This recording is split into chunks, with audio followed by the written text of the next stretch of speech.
What we're going to do now is put the little metal tab in, or little nose clip in.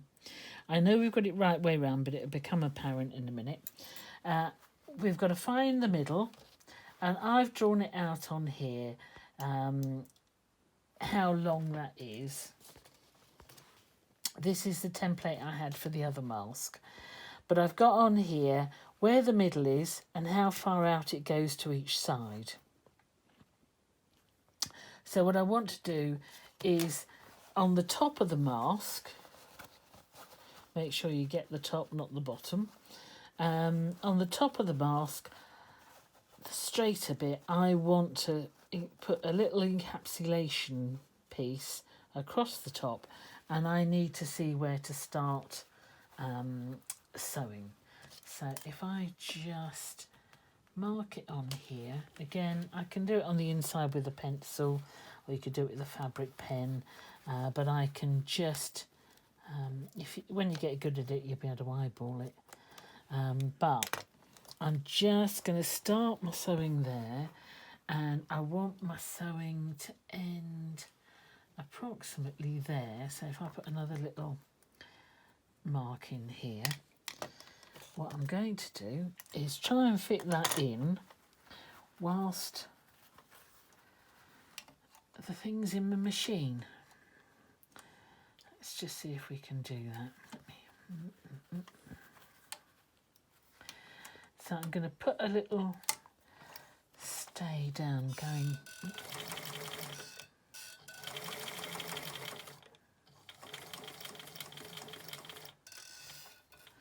So I've done about 7 stitches, but that may not mean anything on your machines.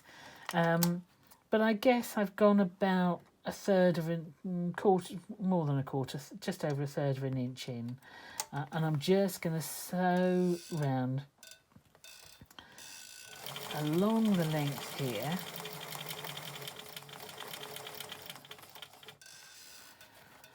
Just straighten that out a bit so it gets...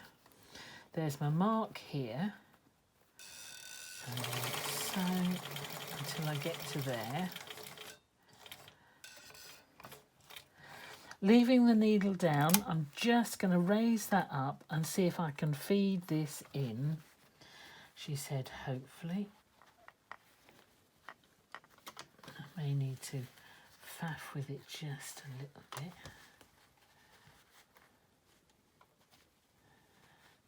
Just to feed it through.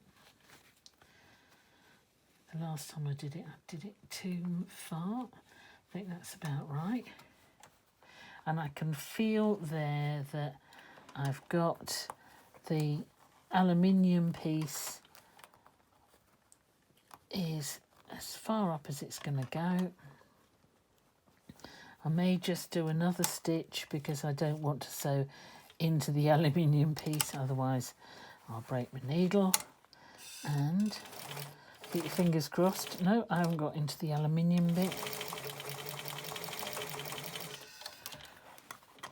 And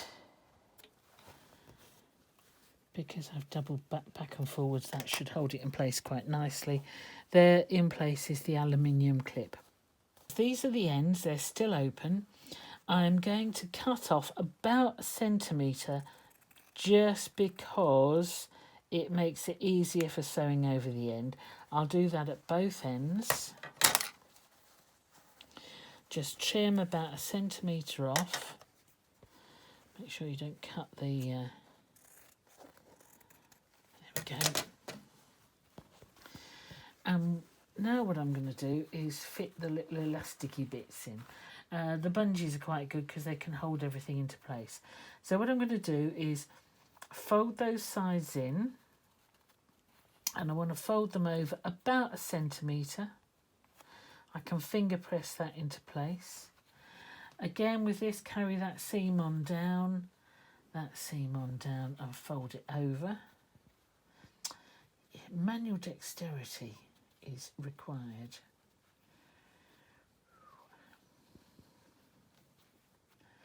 So that's about if you need to fold it a bit further, that's absolutely fine. I'm just going to put a little bungee in place because it just means it's an extra finger really. And just manipulate that a little bit more just to make sure that's sort of level with there. I might fold that in just a little bit more too. So we don't want the white showing around the outside at all. So that's, see what I mean? That's held that in place while I've messed around with that end. So what we're going to do is put a bit of the elastic in, about 1 centimetre,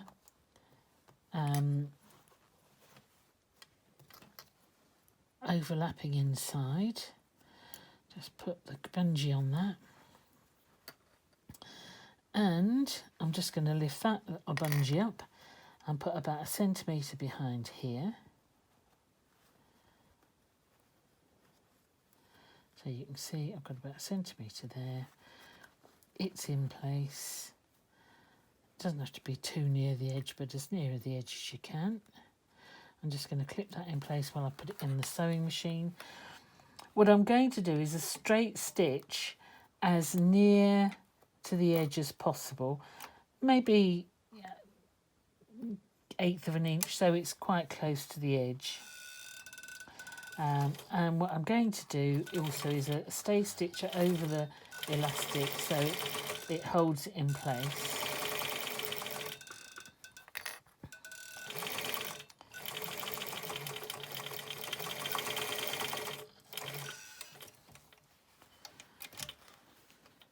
So we've got the elastic in place there. I'm just going to trim it. And we do the same at the other side. The last thing we're going to do in the form of sewing is make a channel. I'm going to do it about, I guess, about 1 inch. So I'm just measuring it on my measure here, probably about 1 inch from the sewing line. So if I do it about there and straight the whole way down, obviously do a bit of a stay stitch at the top to make sure it's in place. You want it wide enough for the tape to go through. Make sure you keep it level with that.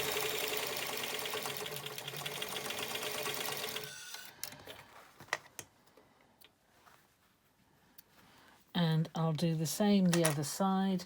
Let's just see, I might just do that so I can see. I'll start it about there.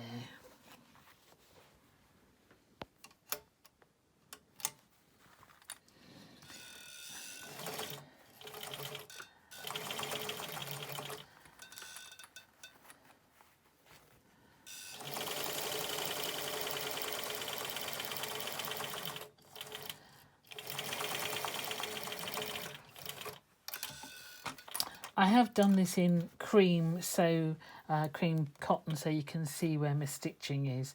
I quite often just use cream just because it doesn't really matter. So that is the elasticy bits, and we'll go back to my table to put the tape in. I've got some small black tape here. It is about 125 centimetres. I'm going to thread it through. It's all in one piece. And you start at the top at one side. She said, hopefully, it'll thread through. It's got caught behind somewhere. Always does.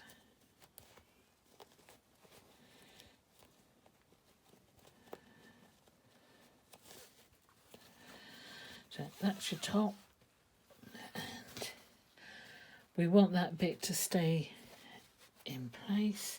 So we've only got one piece of tape, and it's going through. Oh yay, didn't get caught behind the seam. And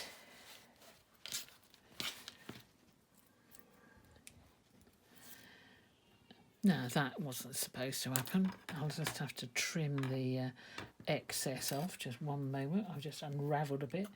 I'm going to have to sew the ends on these, but just so. Let me just see, where did we get to? About there. Get out. what you have is a mask